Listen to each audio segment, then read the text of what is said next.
Hello, everybody. How are you all doing? Welcome back to Man City Unplugged, your very own Man City fan channel.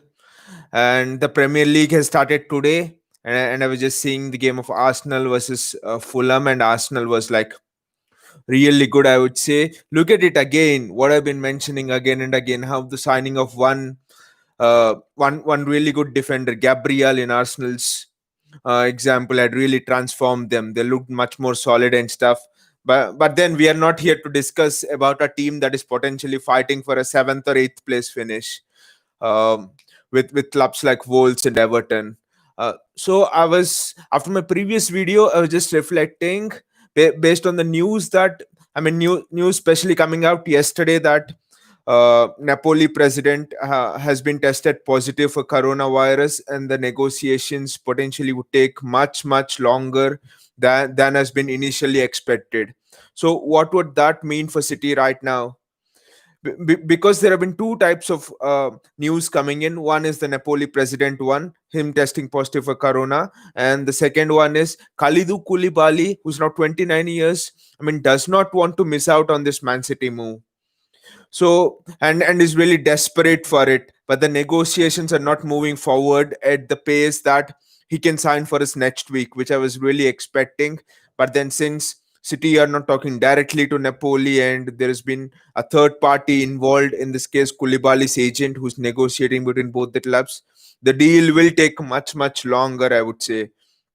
So so in our best case scenario, if we do sign Khalidou Koulibaly, it will be like maybe at the end of September, or maybe near the closing or the end of the transfer window. If we do sign him, that's the best case scenario, I would say. So the worst case is we don't get him. So I was just reflecting back and thinking about it. What would happen to us if we don't get Khalidou Koulibaly? Are the tools in defense what we have right now, are they really enough for us to achieve our aspirations, which is nothing short of a title, to compete for the title? Because I never say that we should win the title every season. That is out of our hands. Decisions go here and there. Players lose form, injuries. But what is unacceptable is we don't even compete for the title because seeking an excuse that so and so is injured, or we don't have so and so personal in defense. That is inexcusable. The lack of fight, the lack of us going on the prowl, on the hunt, is what I don't accept. So are the tools present with us right now, especially in defense, enough to challenge Liverpool for the title, or might be even Chelsea for the title? So what I say is, I think we have been slightly looking at the wrong end. Is it really the defense that cost us last season?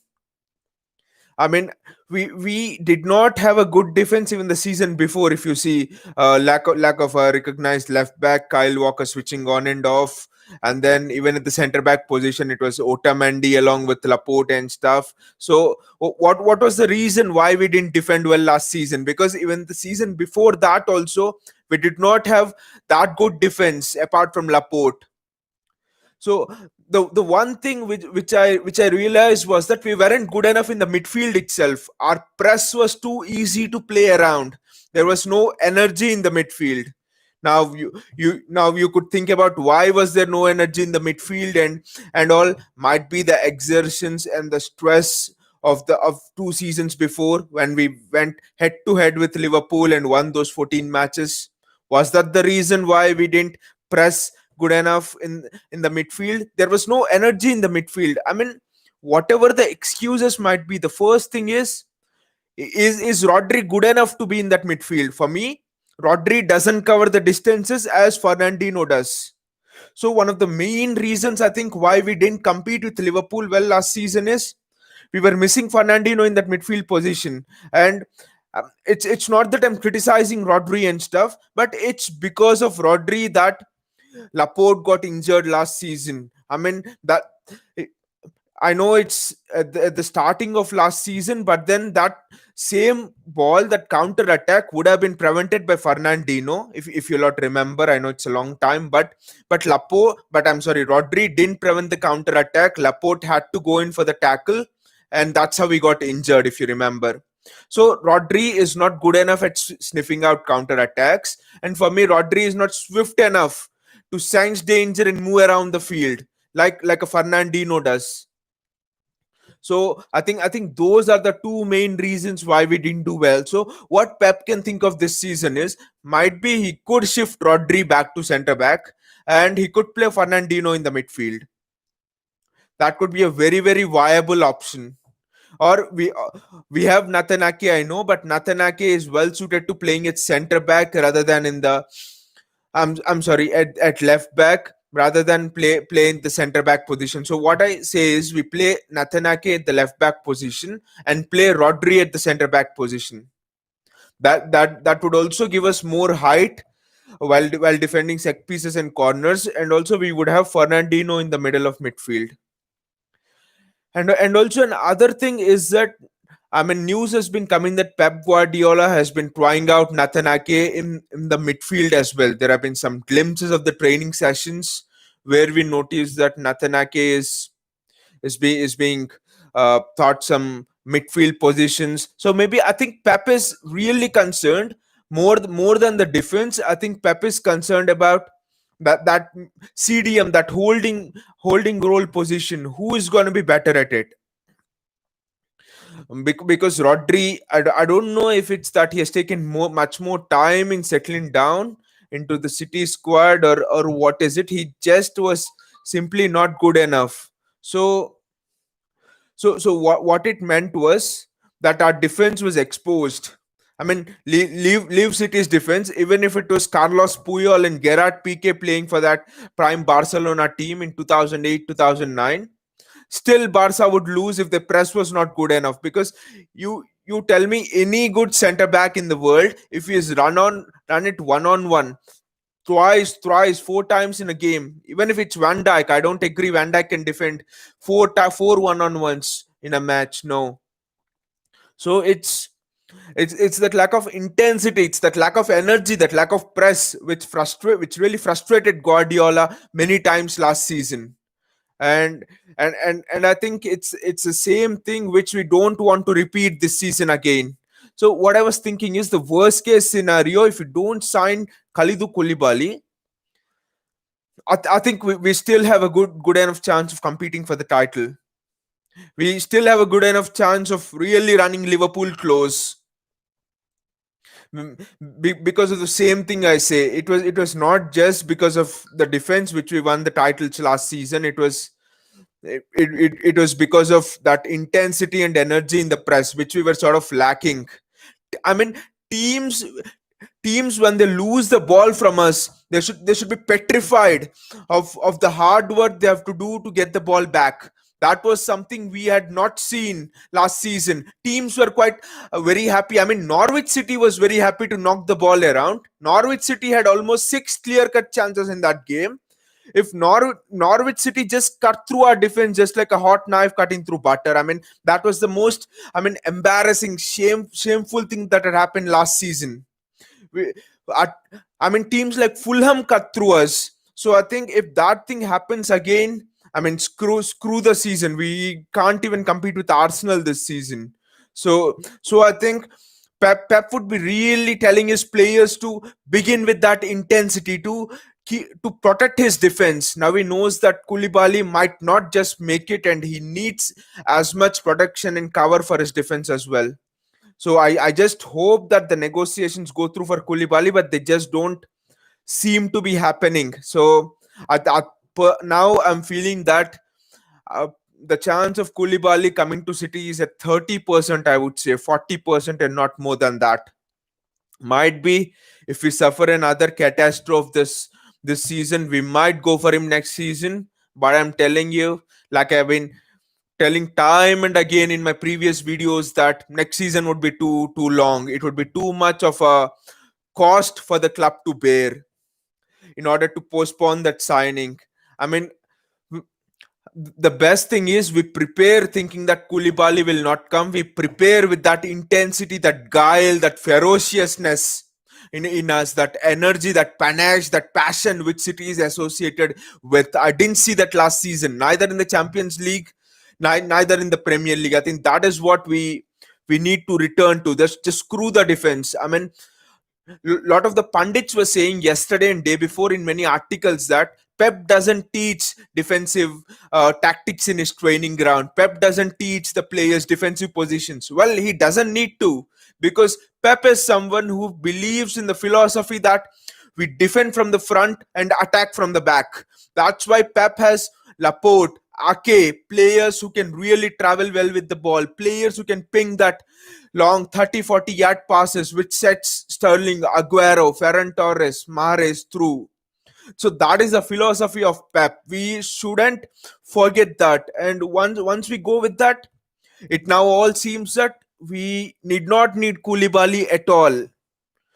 We can do the job even without Koulibaly. My only message uh, to City would be, it doesn't matter even if we don't get Koulibaly. Let us go in with that energy that we have a point to prove. We have a point to prove against all those Premier clubs who were against us and wanted to push us down in the CAS hearing.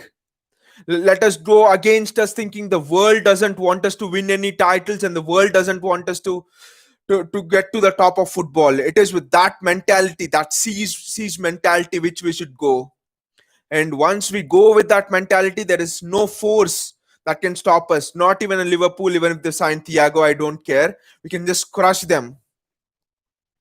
So that is how I think we should go. We should go into this season. Let us see how it goes. We have our match next season. I mean next week. I know it's tough, but then again the mentality is important. Football games are not won on the field; they're won in the mind. On the field, it's just that you execute all your training and the things you have done. It is always in the mind that the great battles are won, and football matches are not exempt from that. I mean, coming out from all of the negative news, we have some positive news related to an academy youngster, Liam Delap. He's a striker. He's 6 foot 1 inch, and so and the interesting thing about this striker is he's got extraordinary pace, good skills. I mean, 6 feet one, good pace. I think he is one. He is the kind of strikers which City should be looking at, because I always felt that if City had someone like a Christian Benteke or someone like uh, a striker who is tall, he could just come on in the 80th minute, 84th minute, and we could just put in crosses like Mahrez crossing, Ferran Torres crossing, De Bruyne crossing. That could just prove a game changer. We don't have someone like that, and I think it's a great boon that we now have Liam Delap, whom the fascinating thing is Pep Guardiola has called him up for training with the first team. So there has been something that Pep might have noticed, that in the EFL Cup match which happened I think 2 days ago, he was like really great. He didn't score a goal, but still he bullied defenders. The strength, which is with his skill, with his pace, with his fire. So I think that is one striker which we are missing. I mean, Gabriel Jesus, yes, but does he really bully defenders like an Antonio does, or like an Andy Carroll does, or like a Zlatan Ibrahimovic does? He doesn't, because we tend to sometimes struggle against physical defenders, especially against teams who tend to park the bus and man mark our CDM. And Dilap might be the perfect striker. 17 years of age, 1 or 2 more years, we just foster him well and bring him through into the first team, just like we did with Phil Foden, and he should be ready. So I think that is whom we should be looking at, and that is one really positive news, I would say, out of all of this negativity that is surrounding the club and all of this anxiousness that is building in us, especially first as our first match against Wolves approaches and we don't complete the signing of Koulibaly. I say that let us not be anxious and let us be more excited towards the beginning of the new season, because I genuinely feel now that even without Koulibaly we can do it. It's just that we need to get that press right. We need to make sure that we are solid as a unit. We defend well as a unit and we go down as a unit. Let us not leave the responsibilities just on the defense. And I do genuinely feel that Nathan Ake will improve our defense. Even though many pundits feel it's not enough, I think Nathan Ake will somewhere spring a surprise And I just hope that John Stones also recovers his confidence and really makes this season a breakthrough season, because John is 26 now, and I think this is a perfect opportunity for him to train well, to come and show all the people and show himself, basically forget about the world, show himself that he's still capable of realizing that potential which was evident when he was like at Everton. So just realize who he is, I think. And with Eric Garcia coming through and Tosin Adrabioyo also, I think the defense is just that little bit more safer than I thought. So let's prepare for this worst case scenario that Koulibaly will not come, and let's just go for it. Just let me know in the comments below, what do you think? Can we win the title without Kalidou Koulibaly? Is it possible? Do we have it in us? Just let me know in the comments below. Or do you think Koulibaly is necessary? Either we get Koulibaly or screw this season. Is it that? Let me know in the comments below.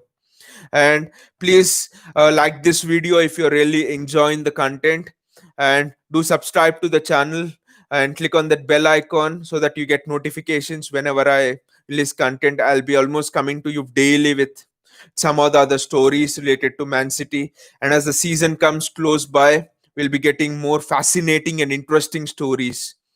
So all of you enjoy your weekend and take care. See you.